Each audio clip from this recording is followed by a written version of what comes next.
Alrighty, yo, what is going on, everybody? It's your boy, Mr. DDG94 here. Back with another reaction video. Today, we're finna react to what actually happened to Static Shock. One of my favorite shows growing up, watching. Yeah, one of my favorites for real. This was like, when this came on, nothing else mattered. But anyway, so without further ado, let's get right into it. Do you remember the excitement of Saturday mornings as a kid? The smell of sugary cereal, the glow of the TV screen, and the unbeatable lineup of Kids WB cartoons. For many of us, one show stood out. A show that combined humor, action, and heart. Static Shock. With his electromagnetic powers, witty comebacks, and relatable teenage struggles, Static quickly became a fan favorite. He wasn't just another superhero, he was a cultural phenomenon. But then, just as quickly as he arrived, he was gone. The show ended, the comics disappeared from shelves, and for years, Static Shock was reduced to a memory. Today we're diving deep into the mystery of what really happened to Static Shock. Why did he disappear? What went on behind the scenes? And, most importantly, could we see him make a grand return? Let's get into it. Before Static Shock was electrifying TV screens, he was making waves in the comic book world. His story begins in 1993, during a time when the superhero landscape looked very, well, let's just say monochromatic. The big names in comics, Marvel and DC, were dominating the market, but their characters lacked diversity. Sure, there were a few exceptions, but they often felt like afterthoughts. Enter Milestone Media, a company founded by Dwayne McDuffie, Dennis Cowan, Michael Davis, and Derek T. Dingle. Milestone Media wasn't just another comic book company, it was a revolution. These four black creators saw a glaring problem: the lack of authentic representation in comics. Their mission was simple but ambitious: create a universe where people of color weren't sidekicks or stereotypes, but heroes. One of their standout creations was Static, also known as Virgil Hawkins. Named after a real-life historical figure who fought for civil rights and education, Virgil was a geeky teenager living in Dakota City. He wasn't born with powers. He got them during the Big Bang, a chemical explosion that gave him electromagnetic abilities. Static was different from other heroes. He wasn't a billionaire playboy or an alien from another planet. He was a kid with homework, a curfew, and a complicated social life. His struggles, both as a hero and a teenager, made him incredibly relatable. Milestone didn't just create characters, they created stories that felt real. Virgil's journey wasn't just about fighting villains. It was about navigating the challenges of growing up in a world that often underestimated him. By the late 1990s, Static's popularity caught the attention of Warner Brothers Animation. They saw potential in bringing this teenage superhero to life on the small screen. In 2000, Static Shock premiered on Kids WB. The show was an instant hit, not just because of its action-packed episodes, but because of its heart. What made Static Shock unique was its willingness to address real-world issues. While other superhero shows focus solely on battling villains, Static Shock tackled topics like racism, gun violence, bullying, and even homelessness. One particularly memorable episode dealt with gun violence. Virgil's friend is accidentally shot, forcing him to confront the realities of weapons in his community. In another episode, Virgil faces racism from the father of one of his friends. These weren't just bold choices for a kids' show, they were groundbreaking. And let's not forget the humor. Static wasn't your typical brooding superhero. He was sarcastic, witty, and full of personality. His banter with his best friend Richie, who later becomes Gear, gave the show a fun, dynamic energy. But despite its success, 4 seasons, Daytime Emmy nominations, and a loyal fan base, Static Shock came to an abrupt end in 2004. So why was Static Shock canceled? It wasn't due to a lack of viewers. In fact, It was because from what I heard, from what I heard, this show pretty much ended because of lack of toy sales. They couldn't sell a lot of merchandise with this. Like as far as like notebooks, backpacks, hoodies, and all that stuff. That shit was fine. But when it came to the toy section, Static Shock was not a toy seller. It was like apparel, pencils, crayons, folders, those things. Yeah, they sell. Static Shock is gonna sell, but toys is the real money maker. Toys cost more than notebooks. Okay, notebooks is like the notebooks would probably be like $1 around this time frame, early 2000, early to mid 2000s. Yeah, notebooks would probably be like $1.75 50 cents. But the toys though, 19.99, 29.99, 49.99. They tried everything to make them toys sell. They did not sell. So apparently, due to lack of sales in the toy department, that led to the show pretty much not getting.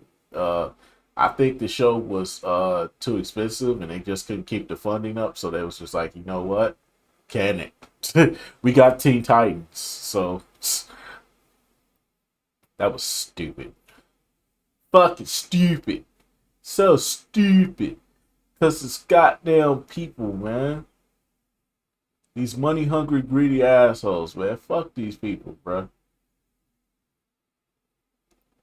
Kiss. Fuck these people, bro. Fact, the show was one of Kids WB's most popular series. The real reasons were far more complex. First, let's talk about the shifting landscape of children's television. By the early 2000s, cable networks like Cartoon Network and Nickelodeon were dominating the market. Traditional Saturday morning cartoons were losing their foothold.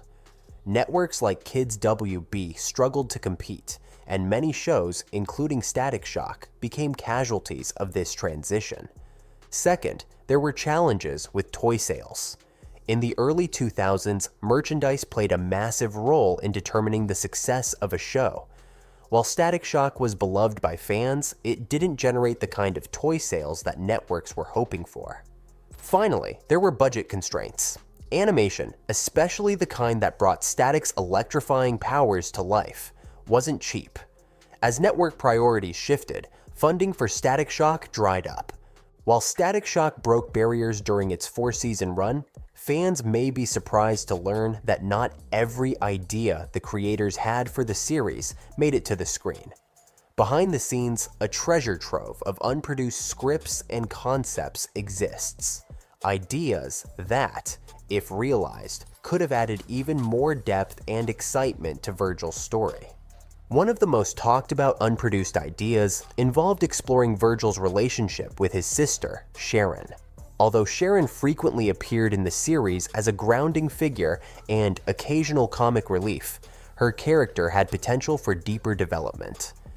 Early notes from the writers hinted at an arc where Sharon discovers Virgil's secret identity as Static, leading to moments of tension, family drama, and eventual growth in their sibling bond.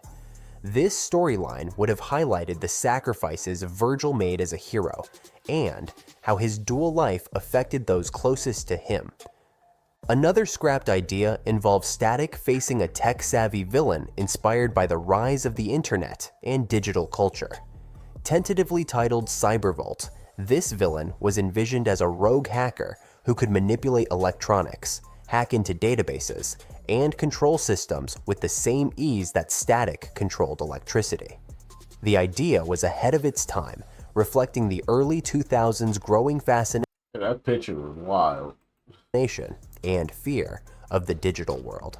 Such an antagonist would have offered a thrilling clash of powers, while allowing the show to comment on the dangers of cybercrime and online identity theft. Additionally, unproduced scripts hinted at more team-ups with DC characters.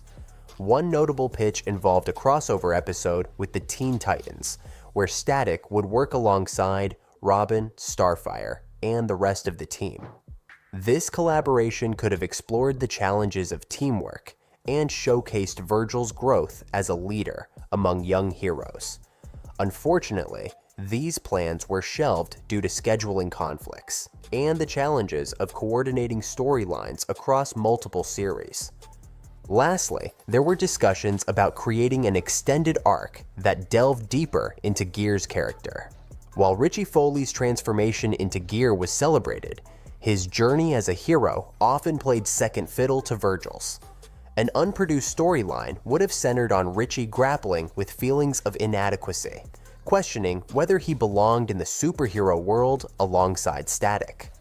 This arc would have allowed the show to explore themes of friendship, loyalty, and self-worth, resonating deeply with fans who saw themselves in Richie's struggles. While these unproduced ideas remain unrealized, they represent the boundless creativity of Static Shock's creators. They also serve as a reminder of what could have been. For Milestone, the challenges were even greater. Despite their groundbreaking work, they often found themselves overshadowed by larger companies. Their innovative partnership with DC Comics, which allowed them to retain creative control while DC handled distribution, began to strain under financial pressure. By the late 1990s, Milestone stopped publishing new comics. Static and the rest of the Dakotaverse heroes were left in limbo. Adding to the complications were legal disputes over character rights and royalties. These disputes further delayed any plans for a Static Shock revival. And then, in 2011, tragedy struck. Dwayne McDuffie, one of Milestone's co-founders and the creative force behind Static Shock, passed away unexpectedly. McDuffie's death was a devastating blow to fans and creators alike. Dwayne McDuffie was the heart and soul of Static Shock. As one of the co-founders of Milestone Comics, McDuffie was passionate about creating diverse, authentic characters. His work on Static Shock reflected that passion, delivering stories that were as thoughtful as they were entertaining. But McDuffie's contributions didn't end with Static. He went on to write and produce for shows like Justice League and Justice League Unlimited, where his storytelling brilliance continued to shine. He brought the same depth and complexity to these series, exploring themes of morality, sacrifice, and teamwork. McDuffie's legacy extends far beyond the characters he created. He paved the way for future creators to tell diverse stories, proving that superhero media could be meaningful and inclusive. For years, it seemed like Static was destined to remain a fond memory. But in 2020, everything changed.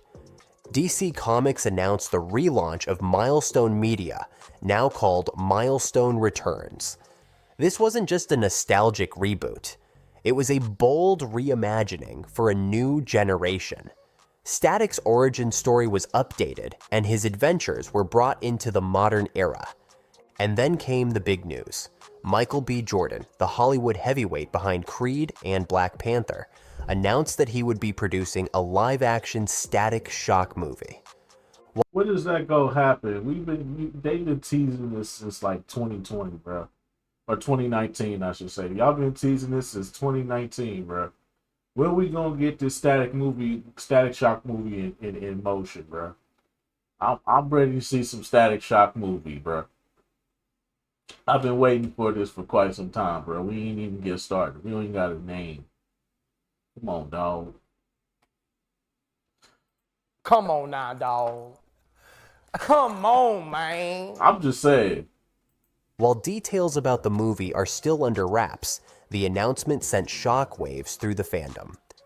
Could this be the moment that Static finally gets the recognition he deserves? When Milestone Media created Static, they weren't just creating a character, they were creating a movement. Static represented the idea that anyone, regardless of their background, could be a hero. His stories tackled issues that many superhero narratives avoided. From systemic racism to mental health, Static's journey was about more than just saving the day. It was about navigating the complexities of life as a young black teenager in America. In a media landscape that still struggles with representation, Static's legacy feels more important than ever, So what really happened to Static Shock? He didn't disappear. He was waiting for the world to realize how much we need heroes like him. With the revival of Milestone Media, new comics, and a potential live-action movie on the horizon, it feels like Static's story is far from over. Until then, let's keep his legacy alive. Share his story, revisit the old episodes, and remind the world why Static Shock mattered then. What's happening? But anyway, so that's just gonna about do it for this one. I mean, if they do bring it back, I don't know where they're gonna put it. Obviously, you try to put it on somewhere on Cartoon Network, I guess. I don't know, but if they do bring it back, it's got to be A1. If they're gonna bring it back as a cartoon, then it's gotta be A1. But if they're gonna bring it back as a live action series, it's gotta be A1, bro. It's got to, bro. You gotta do Static Shock justice, bro. Or maybe we just leave, or maybe we start where we left off at. Who knows? It's been working for a couple other series so far, but we'll have to see though in the near future if Static Shock ever does get the revival that I believe that it deserves, even if it couldn't sell toys. But like, it is what it is. But anyway, so that's just gonna about do it for this one. I will see you all in the next video. Till then, peace out.